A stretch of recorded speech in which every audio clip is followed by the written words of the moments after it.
अपना देश करो, तुम्हारे साथ है। डॉक्टर मौर्य जिंदाबाद, जिंदाबाद जिंदाबाद, शेर भारत जिंदाबाद, जिंदाबाद जिंदाबाद, डॉक्टर मौर्य जिंदाबाद, सबकी अपना देश करो, तुम्हारे साथ है। सबकी अपना देश करो। तुम्हारे साथ है।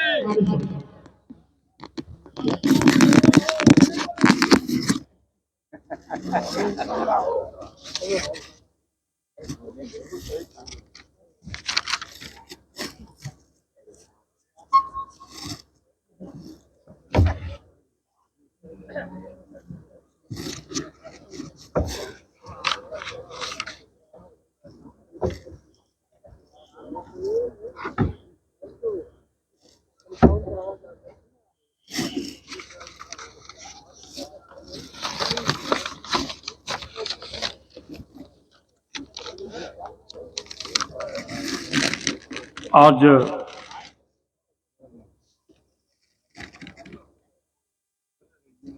अमरपट्टी रसड़ा के इस मैदान में आयोजित बौद्ध सम्मेलन में हम सबके बीच में उपस्थित पूज्य भिक्षुगण, साथ ही साथ हमारे बीच में उपस्थित उत्तर प्रदेश सरकार में पूर्व मंत्री रह चुके, वर्तमान में माननीय विधायक भाई राजेंद्र प्रसाद जी, हमारे इस कार्यक्रम के विशेष अतिथि के रूप में अभी आपको संबोधित कर रहे थे समाजवादी पार्टी अम्बेडकर वाहिनी के राष्ट्रीय अध्यक्ष भाई मिठाई लाल भारती जी। और इस कार्यक्रम में हमारे दूसरे विशिष्ट अतिथि के रूप में साथ में चल करके आए सामाजिक परिवर्तन आंदोलन के एक बहुत ही संघर्षशील नेता भाई लौटन राम निषाद जी, हमारे सम्मानित जिला अध्यक्ष भाई राजमंगल यादव जी, हमारे मऊ जनपद के समाजवादी पार्टी के सम्मानित जिला अध्यक्ष भाई दूतनाथ यादव जी, गाजीपुर से चल करके आए हमारे सम्मानित पूर्व विधायक भाई उमाशंकर कुशवाहा जी, सहकारिता आंदोलन से जुड़े हमारे वरिष्ठ सम्मानीय नेता भाई चंद्रशेखर जी सिंह जी, साथ ही साथ भगवान बुद्ध के विचारों को घर घर और जन जन में लगातार पहुंचाने का काम कर रहे हमारे सम्मानीय साथी भाई श्री राम मौर्य जी, करुणाकांत मौर्य जी, हम सबके बीच में उपस्थित हमारे युवा क्रांतिकारी साथी प्रधान संघ के अध्यक्ष भाई रजनीकांत मौर्य जी, भाई डॉक्टर रामायण जी, भाई अभय कुमार कौशल जी, रसड़ा में पूर्व प्रत्याशी रह चुके हमारे समाजवादी पार्टी के बहुत ही बहादुर संघर्षशील साथी भाई महेंद्र चौहान जी, जौनपुर से चल करके आए हमारे सम्मानित साथी दीप चंद्र भारती जी, भाई विनायक मौर्य जी, राजेश सिंह कुशवाहा जी, देवानंद गौतम जी, मोहित कुशवाहा जी, मृत्युंजय कुमार जी, विश्वजीत यादव जी, भाई चंद्र भूषण जी, विनय कुशवाहा जी, वीरेंद्र भारती जी, सुरेंद्र वर्मा जी, प्रवीण सिंह जी, विजय शंकर यादव जी, हमारे बहुत ही वरिष्ठ संघर्षशील साथी भाई राम जी गुप्ता जी, भाई संजय यादव जी, और साथ ही इस आयोजन मंडल में मजबूती से जो कार्यक्रम को सफल बनाने का प्रयास किए भाई आयोजक आनंद कुमार कौशल जी उर्फ मंटू जी, भाई बालजीत कुशवाहा, वरिष्ठ नेता बालजीत कुशवाहा जी, भाई व्यवस्थापक के रूप में भाई ओम प्रकाश मौर्य जी, साथ ही साथ हम सबके बीच में उपस्थित भाई राजकुमार राम जी, कमलेश वर्मा जी, जनार्दन मौर्य जी, वीर बलराम जी, रविंद्र यादव जी, प्रमोद कुशवाहा जी, सौरभ कुशवाहा जी, हमारे सांस्कृतिक प्रकोष्ठ के भाई मनोज सिंह जी, भाई दयानंद जी, अरुण मौर्य जी प्रधान, भाई गुरुलाल राजभर जी, कमलेश वर्मा जी, शिव कुमार रश्मि जी, वीरेंद्र यादव जी, सुरेंद्र वर्मा जी, भाई रामकृष्ण वर्मा जी, धनंजय कुशवाहा जी, ओम प्रकाश वर्मा जी, अभिनंदन जी, आप तमाम साथियों के साथ साथ यहाँ पर उपस्थित आयोजन मंडल के सभी सम्मानित साथीगण, विभिन्न अंचलों से आए हुए हमारे सभी सम्मानित बौद्ध प्रेमियों, भाइयों बहनों, नौजवान साथियों, पत्रकार बंधुओं, साथियों,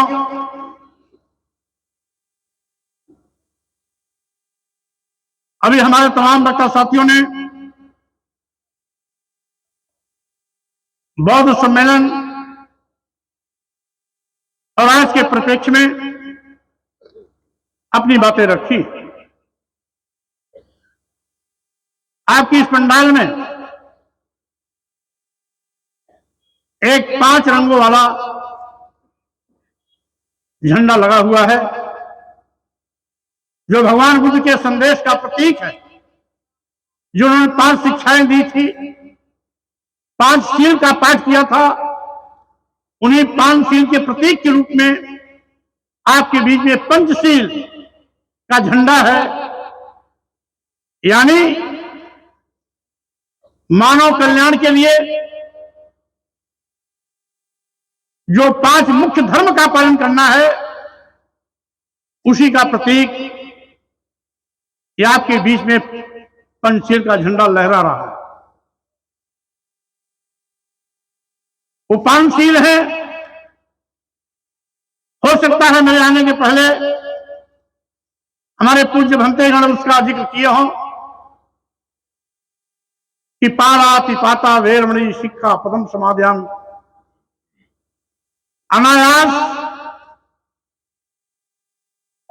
जीव हिंसा से विरत रहने का संकल्प लेता हूं, यानी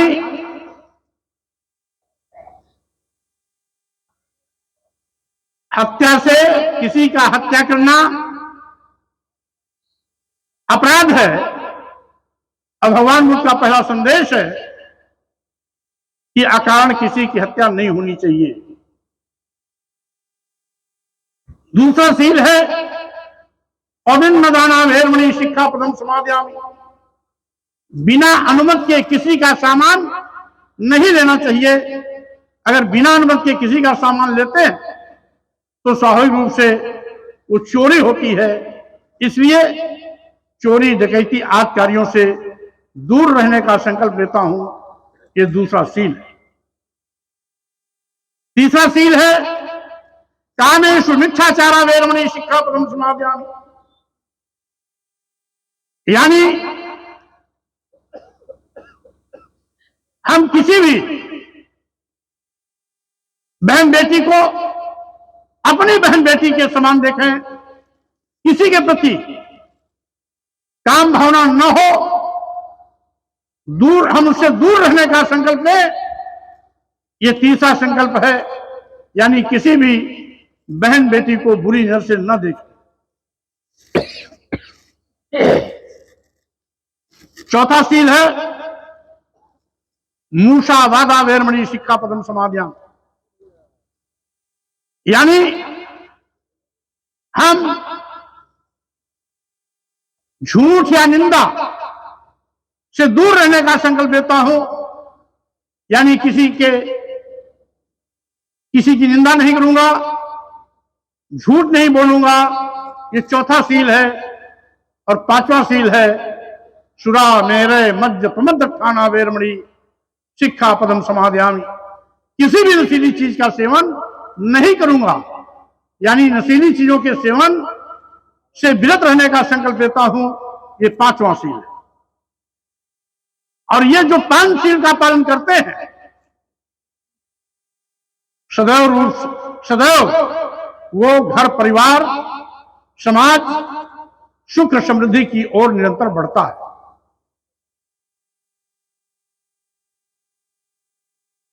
भगवान बुद्ध का धर्म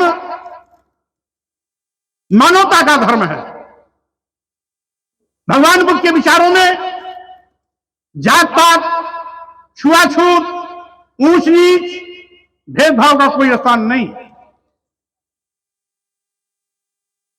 मानव एक समान की विचारधारा ही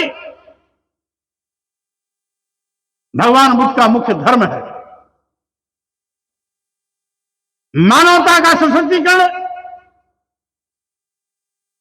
और मानव कल्याण ही बुद्ध का धर्म है।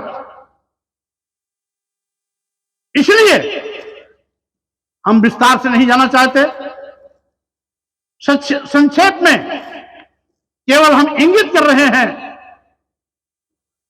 कि आज विश्वव्यापी बुद्ध का विचार है। आखिर क्यों?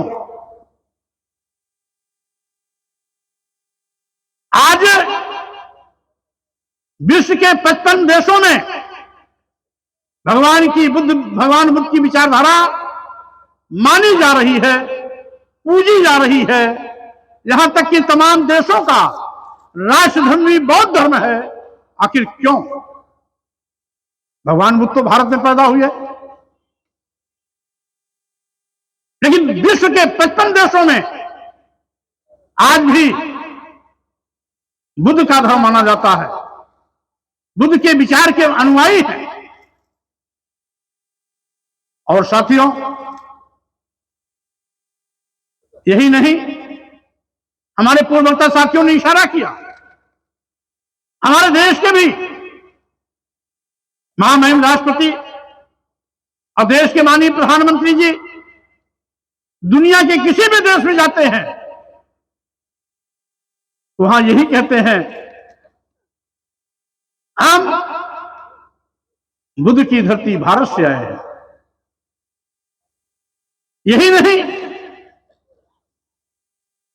किसी भी देश का राष्ट्राध्यक्ष हमारे देश में आता है तो हमारे देश के प्रधानमंत्री राष्ट्रपति जी उसको बुद्ध की प्रतिमा देकर सम्मानित करते हैं।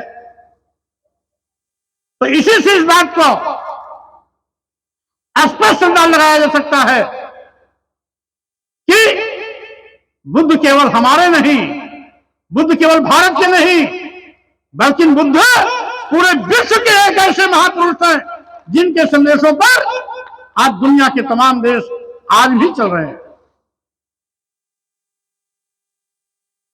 आज से 2500 साल पहले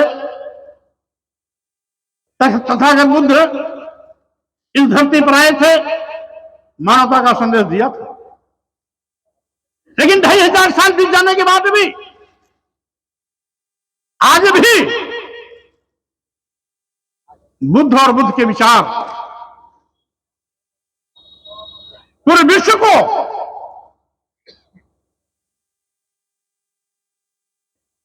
अपने संदेशों के माध्यम से मानवता के कल्याण के लिए और मानवता के सशक्तिकरण के लिए जितने व्यवहारिक 2500 साल पहले थे उतने ही व्यवहारिक आज भी हैं। आप जानते हैं, पंचशील का पालन जो भी करता है वो सदैव समाज में भी आदर्श का पात्र माना जाता है, सम्मान की नजर से देखा जाता है। और आपने देखा ये संदेश तो 2500 साल पहले भगवान बुद्ध ने कहा था, लेकिन आज भी अगर किसी के परिवार में किसी ने जाने अनजाने किसी का मर्डर कर दिया तो क्या होता है? पूरा परिवार मुकदमेबाजी में तबाह हो जाता है।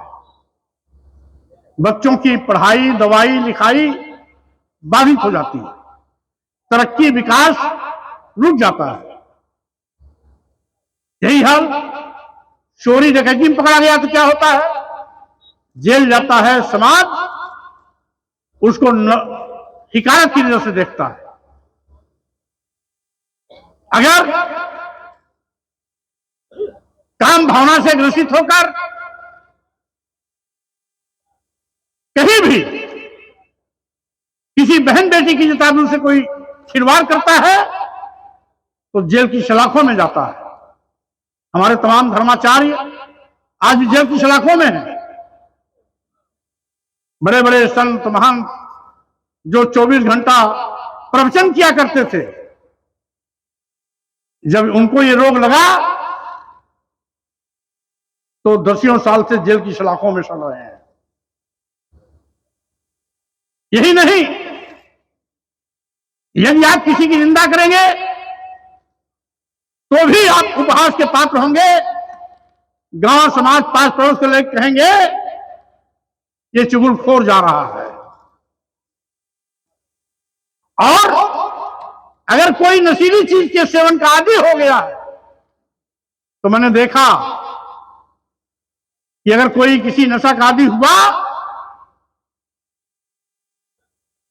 तो बड़े बड़े जमींदार को हमने भिखारी बनते देखा है।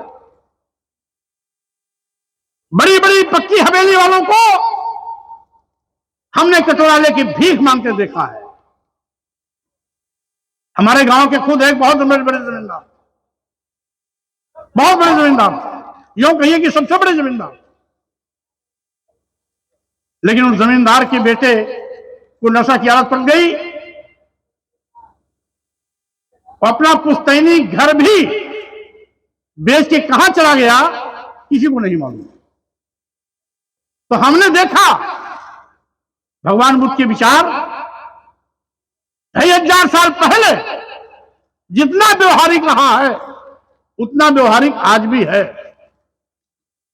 साथियों, आज मैं कहना चाहता हूं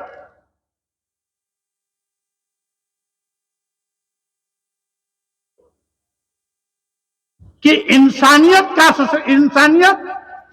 के साथ जीना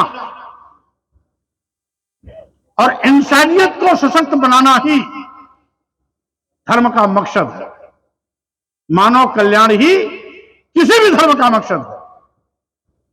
अगर धर्म के नाम पर हमें जातियों में बांटा जाता है, ऊंच नीच में बांटा जाता है, छुआछूत में बांटा जाता है, हमारे साथ भेदभाव किया जाता है, हमें जानवर से बदतर हमारे साथ सलूक किया जाता है, तो वह हमारे लिए धर्म नहीं हो सकता। धर्म के नाम पर अगर हम खून खराबा करते हैं तो धर्म नहीं हो सकता। हमारी देश की संस्कृति भी रही है, हिंदू मुस्लिम सिख ईसाई सब हैं आपस में भाई भाई। जब हम हिंदू मुस्लिम सिख ईसाई सब आपस में भाई भाई की बात करते हैं तो हिंदू मुस्लिम में खून खराबा क्यों? हिंदू मुस्लिम को आपस में लड़ाने का अपराध क्यों? जाति को जाति में बांटने का पाप क्यों?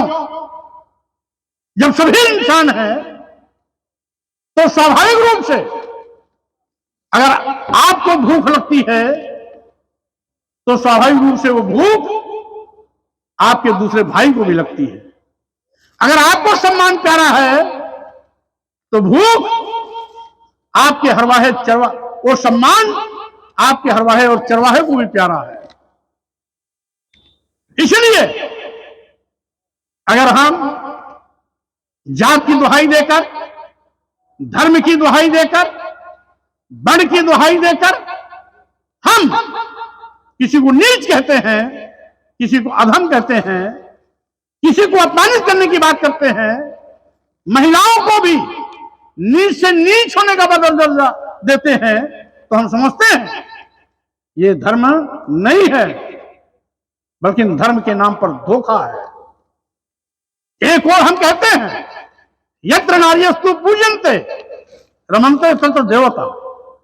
जहां स्त्रियों का सम्मान होता है वहां भगवान बसते हैं, और दूसरी ओर क्या कहते हैं कि ढोल गंवार शूद्र पशु नारी सकल ताड़ना के हत्यारी।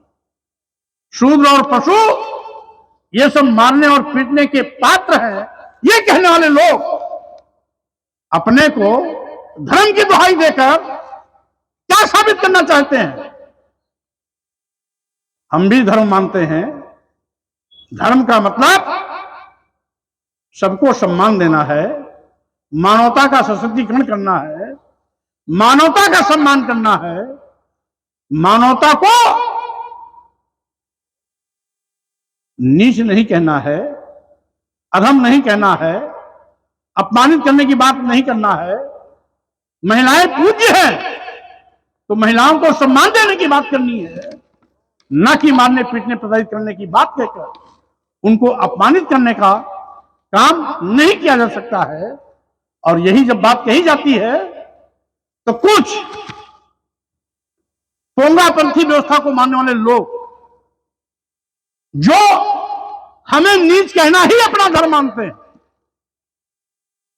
जो जात सूचक शब्दों का प्रयोग कर हमें गाली देने में ही अपना अभिमान मानते हैं, अपना धर्म मानते हैं, जो हमें अपमानित करने की बात कह करके अपने को धर्म का ठेकेदार मानते हैं, जो महिलाओं को मारने पीटने प्रताड़ित करने की बात करके अपने को धर्म का अगुआ मानते हैं, वो धर्म के अगुआ नहीं है, बल्कि वो समाज को धोखा दे रहे हैं, धर्म का भी मजाक उड़ा रहे हैं। इसलिए धर्म क्या है अच्छी तरीके से पढ़ना चाहिए। और इसीलिए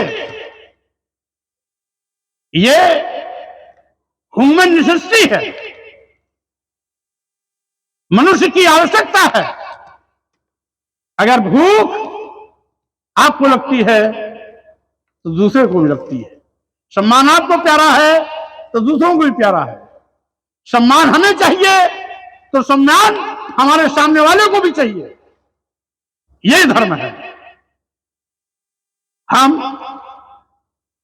सद्भाव बना के रखें, यह धर्म है। हम इंसानियत का कत्लेआम करें, धर्म की दुहाई दें, यह कभी नहीं हो सकता। हम सद्भाव बना करके ही धर्म को मजबूत बना सकते हैं। इंसान इंसान को भाईचारे की डोर में पिरो करके ही हम समाज को भी सशक्त बना सकते हैं, राष्ट्र को भी सशक्त बना सकते हैं। साथियों, आज कुछ पार्टी विशेष के लोग धर्म के नाम पर समाज को बांटने की कोशिश कर रहे हैं। कहीं हिंदू मुसलमान के नाम पर, तो कहीं वोट लेने के लिए गुरहु कतवारू सुमारू मंगरू सब हिंदू, लेकिन जब आरक्षण की बात आती है तो ये उनके दुश्मन बन जाते हैं। धर्म के ठेकेदारों की जो सरकार चल रही, आज जब से सत्ता में आए हैं, भारतीय संविधान प्रदत्त अनुसूचित जात का आरक्षण, अनुसूचित जनजाति का आरक्षण, पिछड़ों का आरक्षण शून्य होता जा रहा है।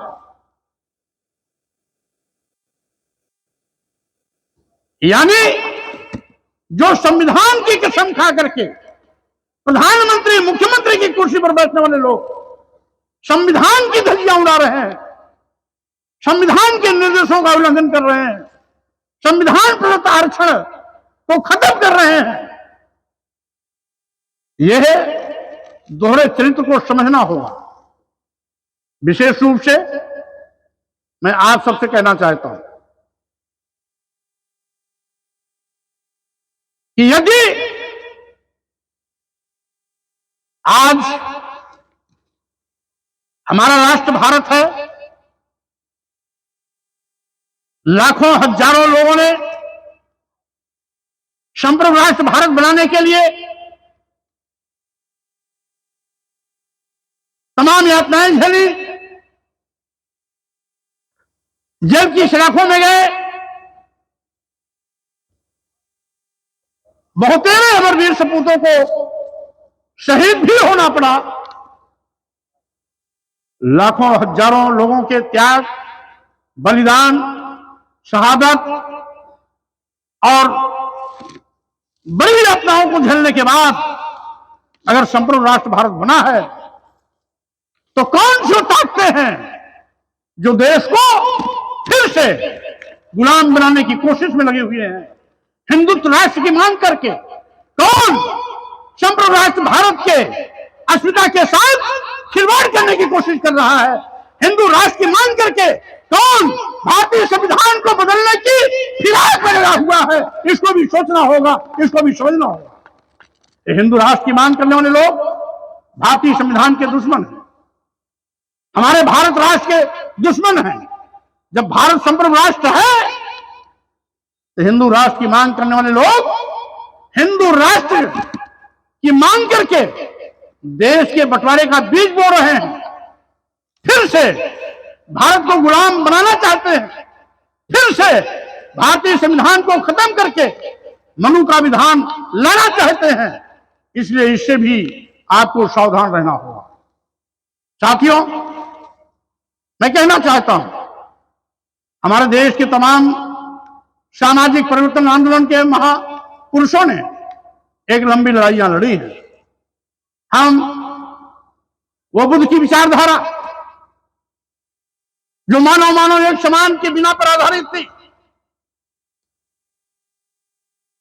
सम्राट अशोक, महाराजा प्रसेनजीत, महाराज कनिष्क, नागवंशी राजा लोग जिस भगवान बुद्ध के विचारों को जन जन तक ले जाने का काम किया था, जिनके विचारों पर आगे चल करके हमारे तमाम संतों, गुरुओं, महापुरुषों ने उस करुणा, मैत्री, बंधुत्व का समाज बनाने की कोशिश की। संत रविदास के रूप में, संत कबीर के रूप में, गुरु नानक के रूप में, और यही नहीं, आगे उसी कड़ी को आगे बढ़ाने का काम किया सामाजिक परिवर्तन के महानायक ज्योतिबा फुले जी, आरक्षण के जनक छत्रपति साहू जी महाराज, भारतीय संविधान निर्माता परम पूज्य बाबा साहब डॉक्टर अम्बेडकर, पेरियार रामास्वामी नाईक, नारायण गुरु संत गाडगे, संत घासीराम, और उसी कड़ी को आगे बढ़ाया था महामना रामस्वरूप वर्मा जी, पेरियार ललई सिंह यादव जी, शहीद जगदेव प्रसाद कुशवाहा जी, और फिर सामाजिक परिवर्तन आंदोलन के महानायक मानवर कांशीराम जी। और यही नहीं, जब इस देश में संविधान पर खतरा आया तो मजबूती से उसका मुकाबला किया नेताजी मुलायम सिंह यादव जी। आपको याद होगा कि उन्होंने भारतीय संविधान की रक्षा के लिए, चूंकि हमारा संविधान कहता है कि हम धर्म, वर्ण, जाति, लिंग और जन्म स्थान के आधार पर किसी के साथ भेदभाव नहीं कर सकते। यही नहीं, भारतीय संविधान के अनुच्छेद 51J में यह भी स्पष्ट निर्देश है कि हम लोगों को ढोंग, ढकोसला, पाखंड और आडंबर से बाहर निकालकर वैज्ञानिक सोच के साथ खड़ा करें। और जब हम भारतीय संविधान के अनुच्छेदों के तहत ढोंग, ढकोसले, पाखंड और आडंबर पर हमला करते हैं, वैज्ञानिक सोच के साथ खड़ा करने का प्रयास करते हैं, तो तमाम लोगों की भावनाएं आहत होती है। क्या आडंबर ही आपकी भावना है? क्या ढोंग ही आपके भावना है? क्या पाखंड, आडंबर ही आपकी भावना है? और अगर ढोंग, ढकोसला, पाखंड और आडंबर को खत्म करने से आपकी भावना आहत होती है, तो स्वामी प्रसाद मौर्य का यह अभियान कभी रुकने वाला नहीं है। ये अभियान चलता रहेगा, लोगों को वैज्ञानिक सोच के साथ खड़ा करने का प्रयास जारी रहेगा, क्योंकि हम भारतीय संविधान हमारे लिए आज सबसे बड़ा कोई ग्रंथ है इस देश का तो भारतीय संविधान है। सभी धर्म हमारे राष्ट्र के भारतीय संविधान के अधीन हैं। हम सभी धर्मों का सम्मान करते हैं, हम सभी धर्मों का सम्मान करते हैं, लेकिन कोई भी धर्म संविधान से ऊपर नहीं है। कोई भी संविधान का गुरु राष्ट्र से ऊपर नहीं है। राष्ट्र और संविधान हमारे लिए सर्वोपरि है। इसीलिए धर्म की दुहाई देकर इंसानियत का कत्लेआम मत करो। धर्म की दुहाई देकर समाज को बांटने का पाप मत करो। धर्म की दुहाई देकर भारतीय संविधान के साथ खिलवाड़ करना बंद करो।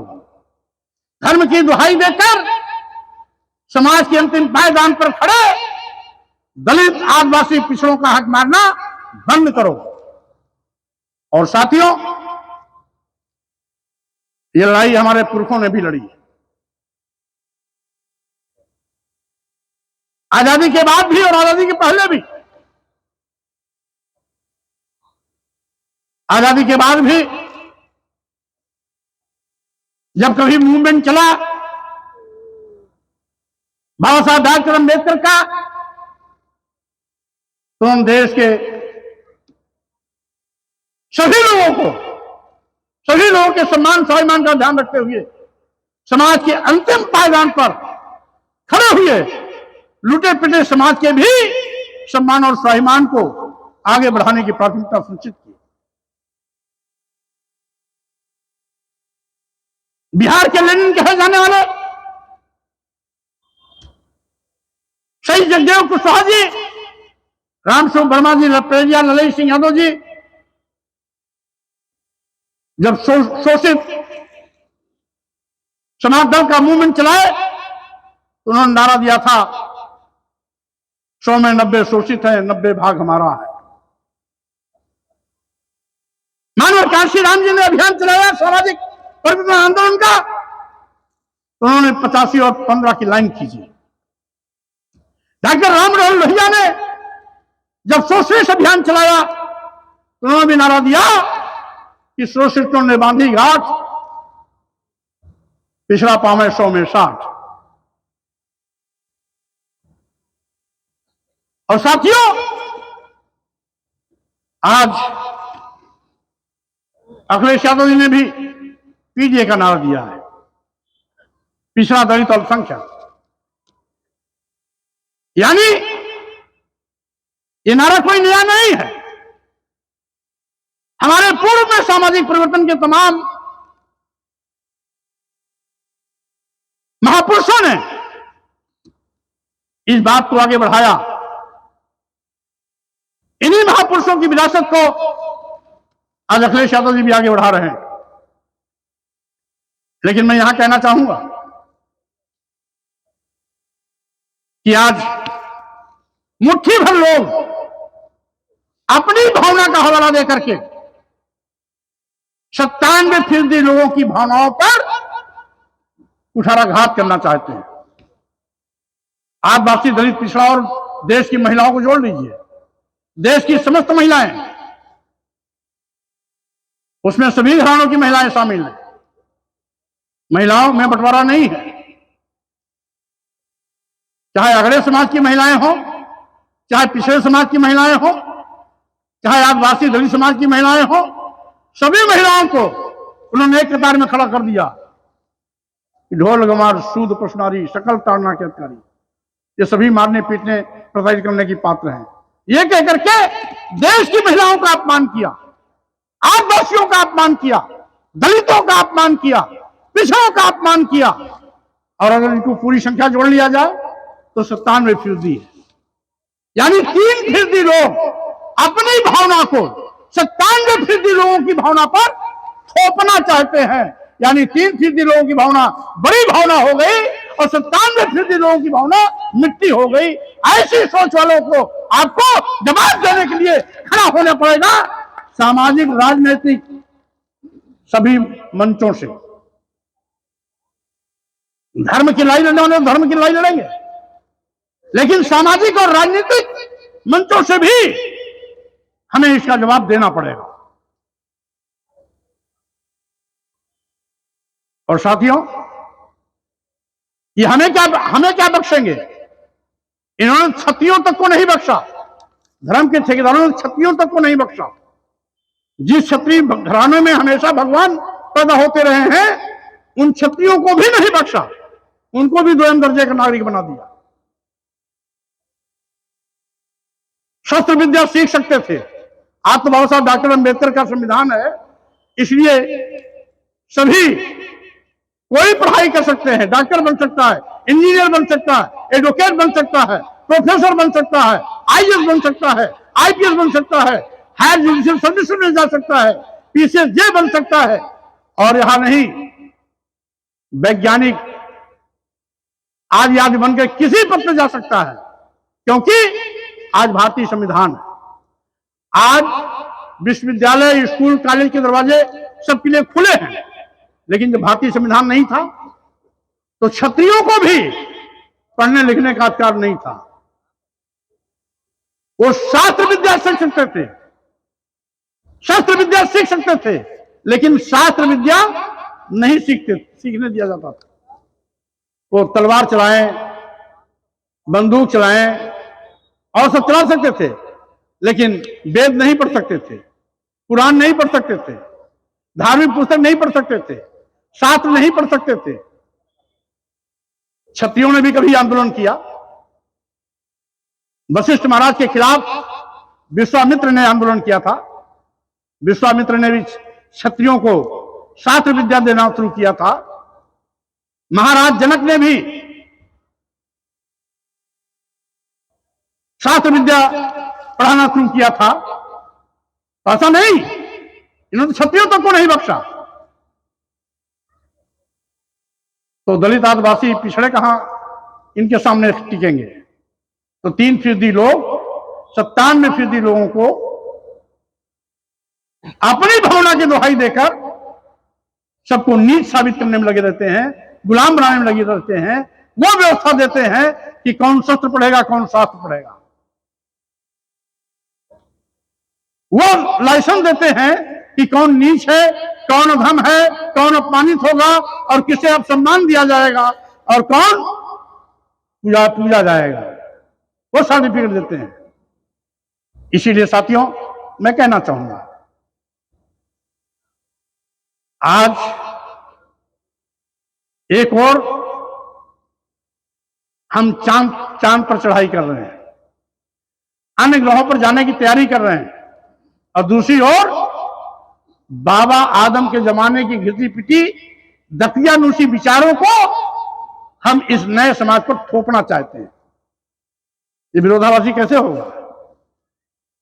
विज्ञान के युग में अंधकार की बात करना ना ही व्यवहारिक है और ना ही स्वीकार्य है। इसे साथियों, धर्म है, कोई भी हो वो पूज्य है, लेकिन धर्म के नाम पर इंसानियत का कत्लेआम किया जाना, धर्म के नाम पर नीच अधम कहा जाना, धर्म के नाम पर अपमानित किए जाने का संदेश देना, धर्म के नाम पर महिलाओं और शूद्रों के साथ भेदभाव करना, हम समझते हैं ये अधर्म है, ये अन्याय है। इसीलिए आज मैं केवल इतने ही कहना आपसे चाहूंगा, क्योंकि एक कार्यक्रम में और भी जाना है, इसलिए मैं केवल इतना ही कहूंगा कि लोग आज बौखलाए हुए हैं, क्योंकि उनको मालूम है कि हजारों साल से जिसे हमने गुलाम बना रखा था, डॉक्टर अंबेडकर के भारतीय संविधान ने उनको सम्मान और स्वाभिमान का पाठ पढ़ा दिया है। अब वो गुलामी के लिए तैयार नहीं है, गुलामी की जंजीर को तोड़ने के लिए व्याकुल है। अगर यह गुलामी की जंजीर को तोड़ देंगे तो हम गुलाम कहां खरीदने जाएंगे, हम गुलाम किसे बनाएंगे, इस चिंता में वो मरे जा रहे हैं। लेकिन फिर भी आपको सम्मान और स्वाभिमान के साथ खड़ा होना है। सम्मान स्वाभिमान को कुचलने वाले लोगों को जवाब देना होगा। आपके अधिकारों पर, आरक्षण पर डकैती डालने वाले लोगों को सत्ता से बाहर का रास्ता दिखाना होगा। कुछ लोग कहते हैं कि मोदी जी जीत रहे हैं। मैं कहता हूं मोदी नहीं जीत रहे हैं, ये ईवीएम का तिकड़म जीत रहा है। क्योंकि 2022 उत्तर प्रदेश का असेंबली चुनाव हुआ, 403 विधानसभा में 309 सीटों पर बैलेट पेपर वोटिंग में समाजवादी पार्टी आगे थी। बैलेट पेपर वोटिंग में भाजपा मात्र 94 सीटों पर आगे रही।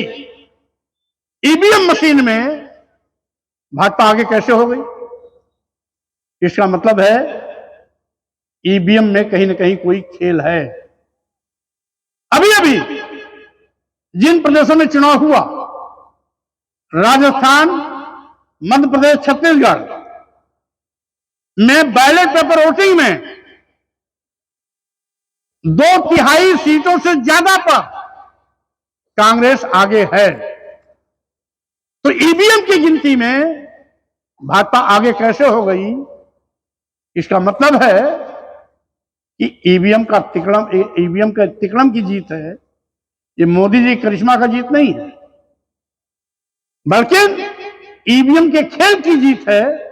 और इसीलिए संविधान बचाने के लिए, देश बचाने के लिए, लोकतंत्र बचाने के लिए अब सभी लोग मिलकर के छोटे स्तर से लेकर बड़े स्तर तक इस बात की मांग करें कि ईवीएम हटाओ, बैलेट पेपर सिस्टम लाओ। ईवीएम हटाओ, बैलेट पेपर वोटिंग सिस्टम लाओ। इसे साथियों, क्योंकि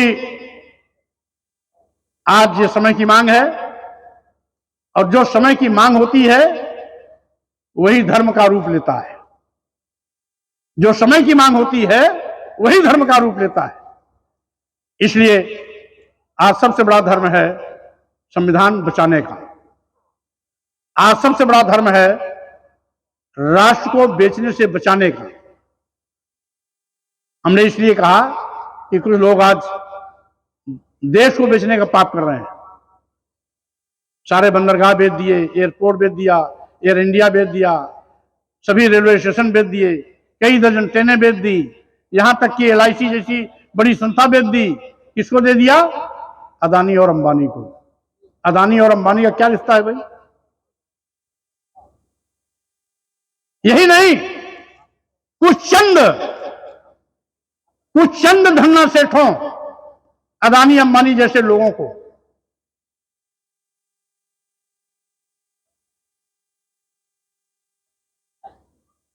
28 लाख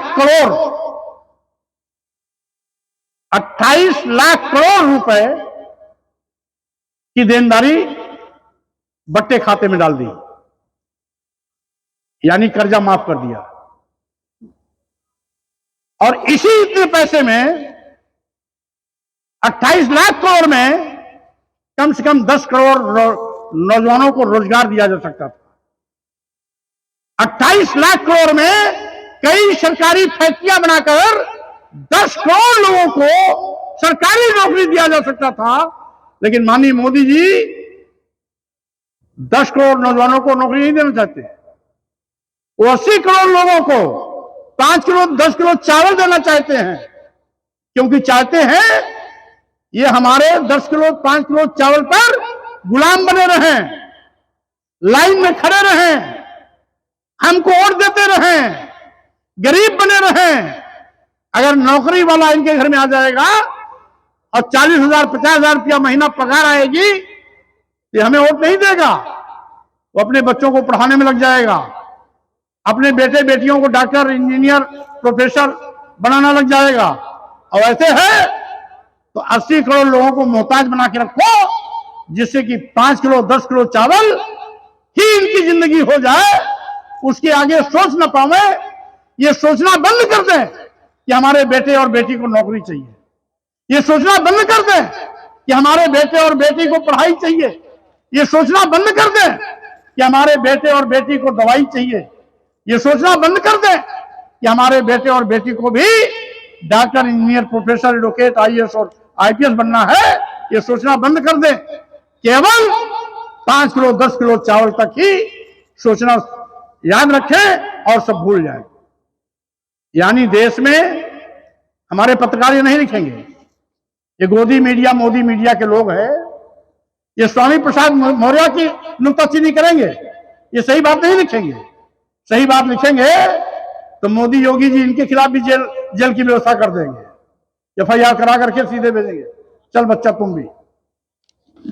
इसीलिए ये नहीं लिख सकते कि देश में मोदी जी ने 80 करोड़ लोगों को गरीब बनाया, मजलूम बनाया, लाचार बनाया, जो 5 किलो 10 किलो चावल पर मोहताज जिंदगी जी रहे हैं। इसलिए साथियों, आज सावधान रहने की आवश्यकता है।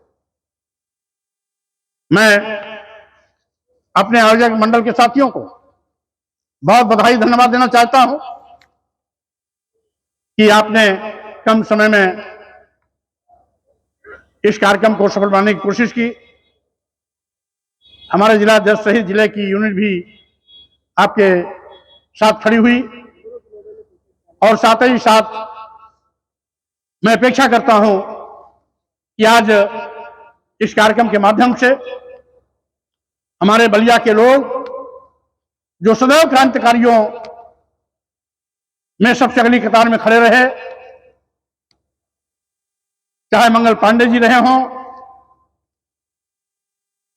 या राहुल सत्यान जी रहे हों, ये उनकी कर्मस्थली रही है। मैं इस बलिया की मिट्टी को प्रणाम करता हूं। आप सभी लोगों को धन्यवाद देते हुए मैं अपने आयोजक मंडल को पुनः धन्यवाद, बधाई देते हुए अपनी बात पर विराम देता हूं, विदा लेता हूं।